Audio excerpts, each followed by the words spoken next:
Welcome to Distracted, the podcast. I am Angela Lockwood, and thank you so much for joining me today. I recently ran a masterclass for members of 31 Days to Focus, and I wanted to share with you some of the things that we talked about in that masterclass. And it was all about how do we set ourselves up for success with the habits that we create each and every day. And I love this topic because habits, I don't know, sometimes they have a bit of a negative connotation to them because we think about habits that aren't usually serving us very well. So we either eat too much chocolate or we sleep in too late or we scroll too much on social media. All these things, when we think about habits, we often connotate to something quite negative. But there are a lot of habits, equally as many habits, that serve us really well. And these habits that we create, sometimes even the good ones, have a negative connotation to them because we equate habits with effort. We equate habits with commitment and consistency and needing to even make some sacrifices. And all of this is true in some way, but it all depends on what framework we are, what perspective we're taking on when we create habits, right? So our habits need to serve us really well. Yes, our habits do need consistency.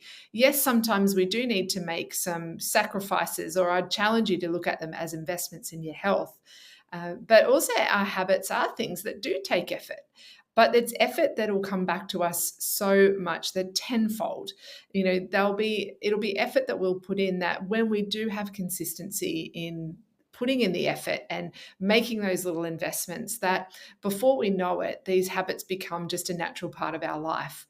And when we look at how do we set ourselves up for success in whatever area that is for your life, there are some really simple things that you can do, which I want to share with you today on today's episode, because I do get a lot of questions often from people saying, I find it really hard to know which habit or which action I need to take to help me move closer towards my goal.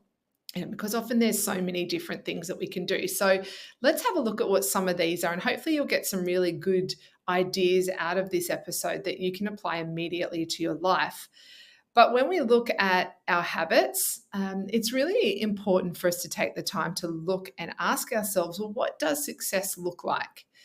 Now, in the context of setting goals, we usually find this a little bit easier. We go, well, I've either achieved that, or I've successfully, because I can tick that one off the list, or I've reached that milestone. But what I want to do is take you back a little bit and ask yourself the question more so around, what does success look like for you? And it may not be something tangible that you're working towards. It might be something like, I want to focus more on positive health habits, or I want to use my time better, or I want to minimize distractions in my life. Well, how do you know that those things are actually going to be achievable? What does that success look like for you? And for many people, success has a different frame, no matter how you look at it. So some people might be in this particular time, really success looks like having lots of money in their bank account. It might be that they get to take families on holidays, every year. Success might be looking like, they're getting to spend more time on their health and creating more focus around their habits. It could be buying something tangible like a boat or a flashy car or something that's important for you. Success might also look like, volunteering and having the time to be able to give back, and just being generous in the way that you spend your time, your money, and your attention. So success can look very different to many people. And that's why the question around asking, what does your success look like, is really important, because I could ask so many different people this question, and I do. And if I was to say, what does your success look like? Then it'll be different, because what drives you and what motivates you and what you're prepared to put in order to achieve that picture of success will be different to the person next to you. So what does your success look like is an important question to write down. And the more clear that you can become, right? Really visualize it. Draw a picture if you need to. Write it down. Grab pictures from Pinterest, or grab pictures even out of magazines if you're still reading those. Screenshot pictures and put it in a collage on your vision board. The clearer that you can be around what success looks like for you, then implementing the daily habits and setting yourself up for success is a lot simpler. Because what we do too often is we don't think about, well, what does success really look like for me? So what we do is we just do things. We just get caught up in, it's like the hamster on the wheel. You know that saying, right? That they're just sort of running and not getting anywhere. And too often, because we haven't asked ourselves, well, what does success look like for me? What we're doing is we're scrambling. We're looking at trying to do everything, be everything to everyone else, and not really particularly doing anything that's moving us closer towards our success. So the first question I want you to think about today, what does your success look like? Because what we know is where our attention goes, our energy flows. So where you pay your attention to, where you look to, what you read, what you watch, what you think about, the people you surround yourself with, your energy flows to that. So if we look at it from the other perspective, if you are surrounding yourself with people who don't light you up, if you are reading negative media, if you are reading things that make you feel like you're less than, if you're looking at things that don't make you feel motivated, then what happens is your energy flows towards that. So your energy goes, well, that must be where I need to pay my attention. But what we know to be true is if you flip that, and you go, well, I'm going to surround myself with the things that I do want, the vision that I do have, the success that I have, like it's already here. If I can focus on those things, then what we start to see, and it's through the law of attraction, that those things start to enter our lives in a different way. Now, it doesn't mean that they're magically implemented in our lives because we have to do the work, right? But without those images of visualizing and taking our attention to things that we really love and that we want to be a part of, and that, maybe the version of us that we want to be or the habits we want to implement, if we aren't bathing ourselves in that information, then where are we putting our attention and our energy? We're putting it into all the other stuff that doesn't work. And I know this was a real pivotal point for me just recently actually, I've done it so many times throughout my career. I realized that one of my habit traps is that I fall back into focusing my energy on the things that I don't want to happen. So let me say that again, focusing on the things that I don't want to happen. And because I'm focusing my energy there, well, my attention there, my energy just keeps going to preventing the things from not happening. And what that always is it's coming from a place of lack. It's coming from a place where we go, well, I don't want that to happen, so I'm going to put my energy into stopping that. Whereas if I could flip that, and I do, and this is one of my habits that I really work on, is looking at, well, what do I want? What are the things in my life that I want more of? What are the things in my life that, I'd like to invite in, or I'd like to be a part of, I would like to grow? And it comes from, and you can even hear it in the language and in the energy, that one comes from a vision of lack and one comes from a vision of abundance. And before I lose you, some people get a bit woo-woo about the word abundance, but I love it because abundance is all around us. We have so many things that we have in our lives, and unfortunately, we don't often see it. We don't take the time to look at how much we actually have in our lives, how much energy, how much love, how much attention, how much generosity that we have in our life, because our attention is focusing on the lack. Our attention is focusing on the things that we don't have or the things that we want to stop. So rather than, for example, being focused on wanting to spend more quality time with your family, rather than looking at it in a negative way and saying, I don't want my kids to not want to be around home. Okay, I don't want my kids to always be going out all the time. Flipping that around and go, well, how can I be more inviting in my family and have these beautiful family experiences where people want to be a part of it? Very different mindset. So remember, where your attention goes, your energy flows. So the beautiful thing is you can always choose where your attention goes. You have that ability to be able to choose, I either want to pay attention to that or that. And what I encourage you to do is pay your attention to the things that give you more energy, excite you, that make you want to grow, because your energy will flow to that. And we know in growth, it's so beautiful when we can put our energy into growing rather than staying still. because through momentum, our energy will just keep going. So the two things we've talked about so far is, what does your success look like? Really important question. The second thing is, where are you paying your attention to at the moment? Are you paying attention to things to try to stop it from happening, or things that you don't want through a lens of lack? Or are you focusing your attention to growth and the things that you already have in your life that is wonderful and, exciting for you? Because we know that our attention and our energy are so closely linked. So what I want to share with you now is, how do we focus on those healthy habits of ours? How do we actually, where do we put our focus so that we can create intentional habits? That if we know what our success looks like and we want to pay our attention to these great things, then how do we do it? So there's three big things, okay? I call them my big three. So grab a pen and paper and write this down. Or if you're driving, please don't do that. Excuse me. So the big three is mindset, environment, and time. So what we know, okay, with through environment, is that it actually shapes the way that our life unfolds. So it shapes our perceptions, it influences how we respond to things, but it also then determines the outcomes of things that happen. So how we approach or how we enter a situation and how we think about a situation, well, that's really how our life unfolds, right? The way that we see the world, the lens that we see the world, will be, of course, how our lives are seen. So our mindset is so important when it comes to how we approach the things that we've got to do in our day. And let me give you an example of one that a habit that I create to help me with my mindset. And it helps me to focus and just recenter, start the day, end the day. I call these my bookend routines. Bookend, like the bookends on a shelf, that how I start my day and how I finish my day are two really important routines that I have built into my day to help me with my mindset. And so the first thing in the morning is, I have, I guess, a pattern or a routine that I go through to help me get in the frame of growth and of gratitude for the things that I have in my life.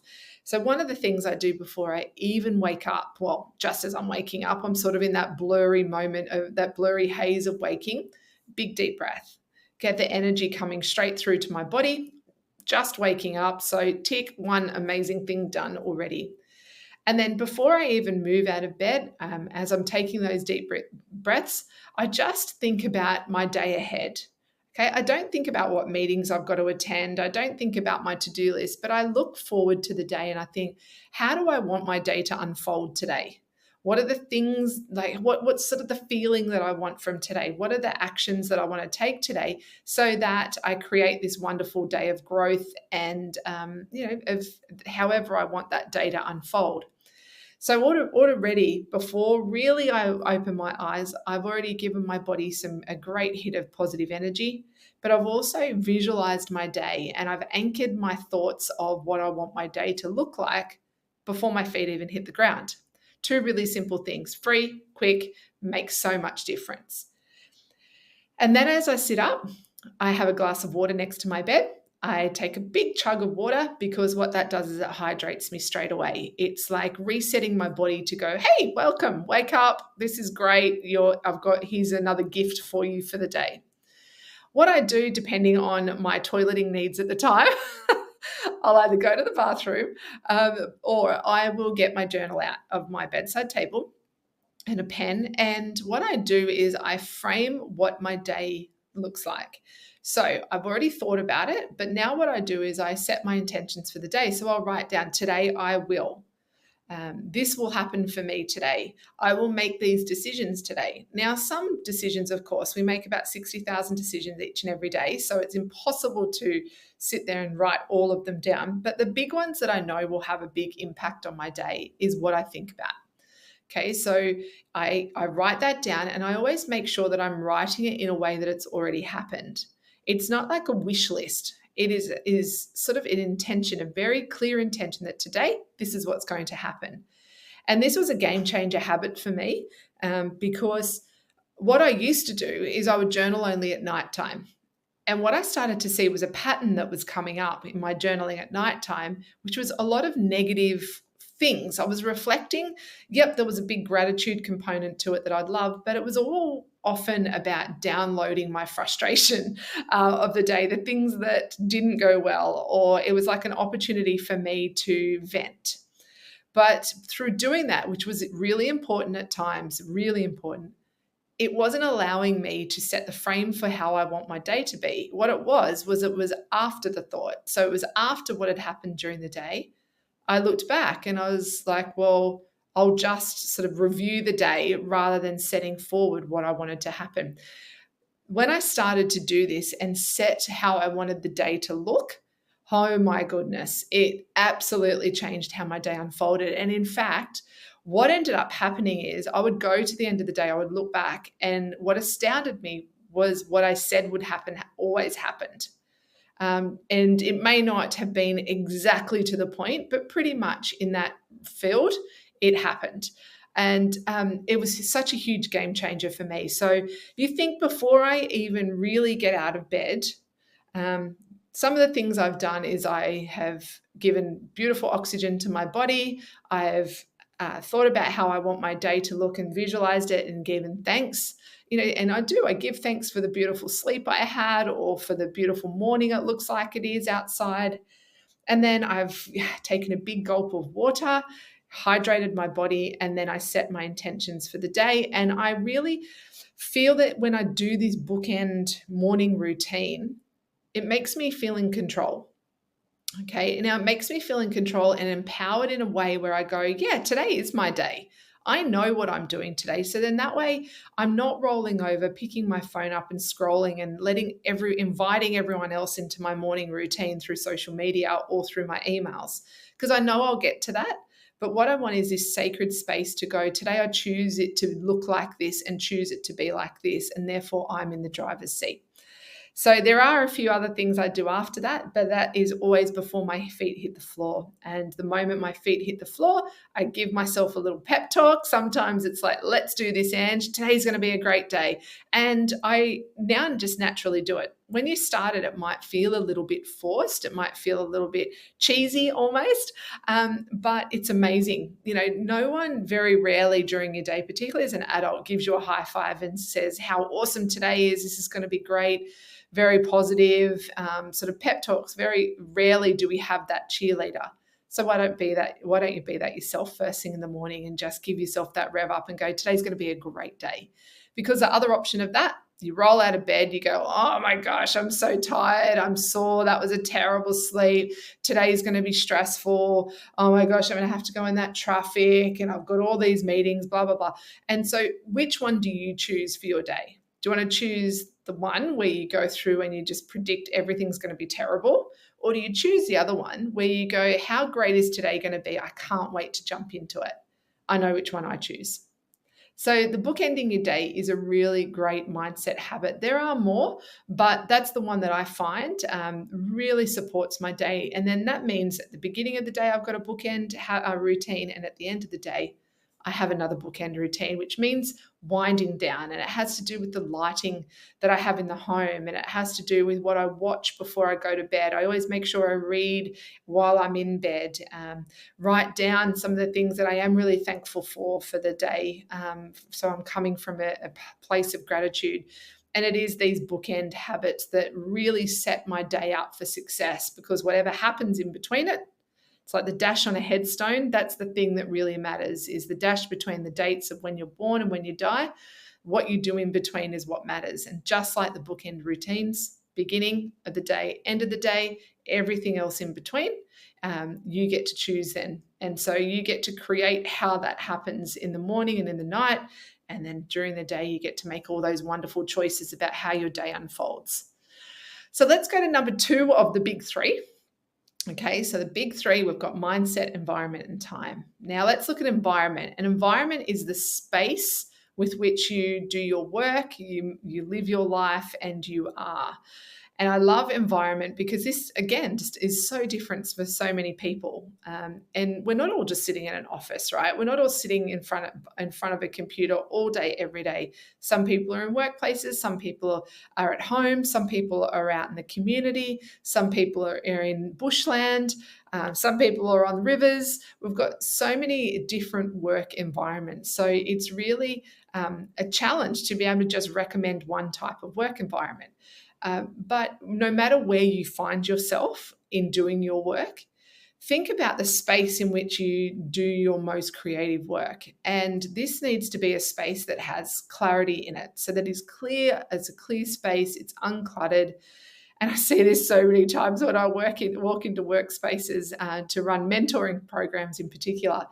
I walk into somebody who's super stressed, who's obviously engaged me to help them find focus in their work and in their life. And the first thing I notice is their office is a mess. Their office is so untidy. They've got piles on their desk, and they say, yeah, but I can find everything. But what we know is our brain feels overwhelmed when it sees clutter. So the moment that your brain steps into a cluttered environment, or your body with your brain steps into a cluttered environment, it automatically goes into a state of stress and into a state of overwhelm. So even though you might be able to find something, your brain feels stressed being in that environment. So wherever, whether it be paperwork, whether it be tools, whether it be in your car, and you look around the seat of your car, in your car at the moment, and there's chip packets on the floor, and there's, empty coffee cups here, there, and everywhere, your brain automatically feels overwhelmed the moment it sits in that car. So just think about your workspace. Is it a workspace that feels clear, that feels engaging, that makes you feel lighter? Or is it a workspace where you feel heavy, that you feel frantic, and sometimes you just feel a little bit sad and you just go, oh, I don't really love this space? It is so worth the time investment for you to get into a habit of just clearing it out every now and again, and having systems in place. It doesn't have to be the perfect, labeled system. But giving yourself, it might be on a Friday afternoon that you just clear the space up ready for the week ahead. And that's another lovely, beautiful habit and routine that you can get into. Let's look at the third one, which is time. Okay. And there's obviously lots of strategies I can share with you, and I do when I'm in my mentoring programs or my 31 Days to Focus program. But for this episode today, these top three of mindset, environment, and time is what I want you to take away. So mindset, my big one, is bookending routines, beginning and end of the day. And then the other one is looking at your environment. Okay. Does it inspire you? Does it help you feel clear? Does it help you feel focused? Or is it totally distracting and overwhelming for you? Okay. The third one was time. I've got a bit of an obsession with time, I have to admit. Time is something where it's not going to ever wait for us. Okay.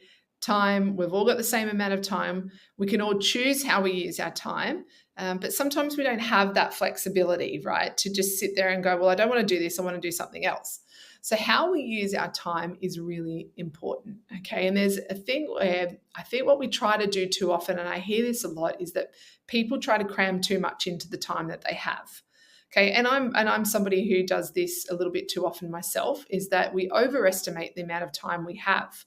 And so what we do is we fill a list of things, we write a list of things that really will take 3 days to do, but we feel like we need to do it by lunch. And what happens is we don't get through it at all, or we're fragmented in the way that we're working through it. So we don't do any of it particularly well. We're just sort of scraping the surface. Where some of them, if we just had 2 or 3 items from that list where we can go deeper with it, where we can think about it more, then the ripple effect to the other things sometimes means we don't actually have to do some of them.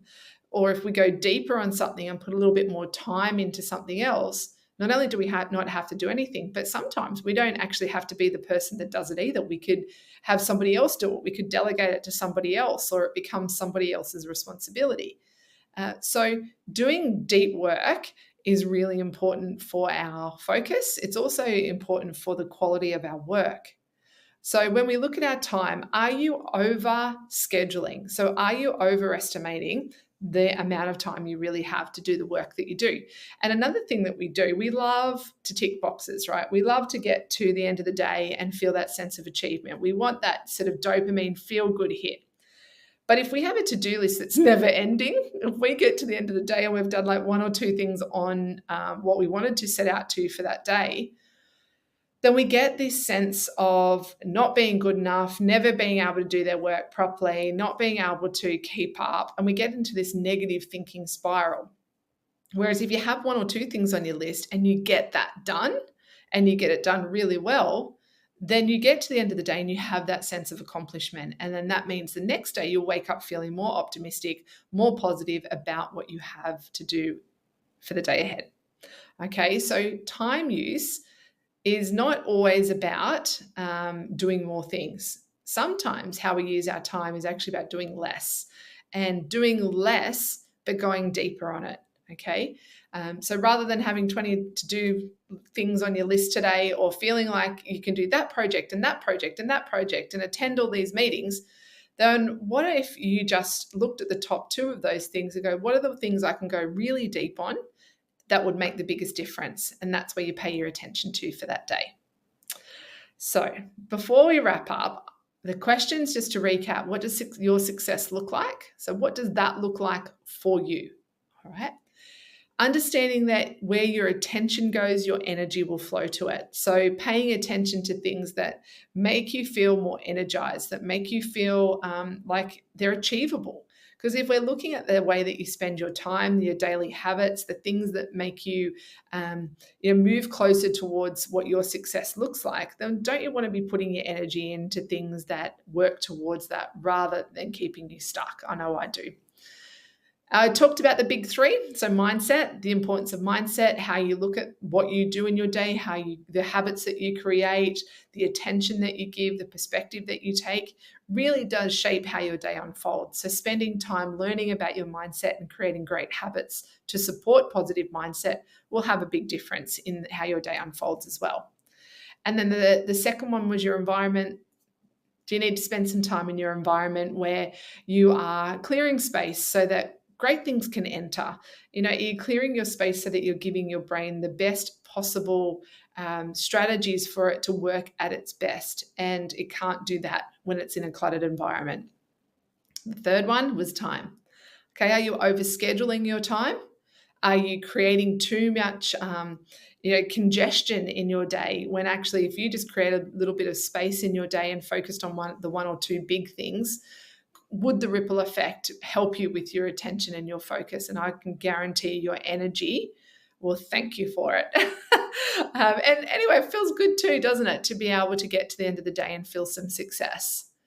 So I ask you, what's your one thing you're going to do from this episode? I always like to think about, well, if you've spent the time listening to the episode, what are you going to do? How are you going to implement this in your life? Because I would love for you to learn something, but I would even more so love for you to implement a strategy that makes a difference in your life. So is it going to be one of the big three, or is it going to be spending some time looking at what your success looks like? And it doesn't matter which one you choose, it's going to be time well spent.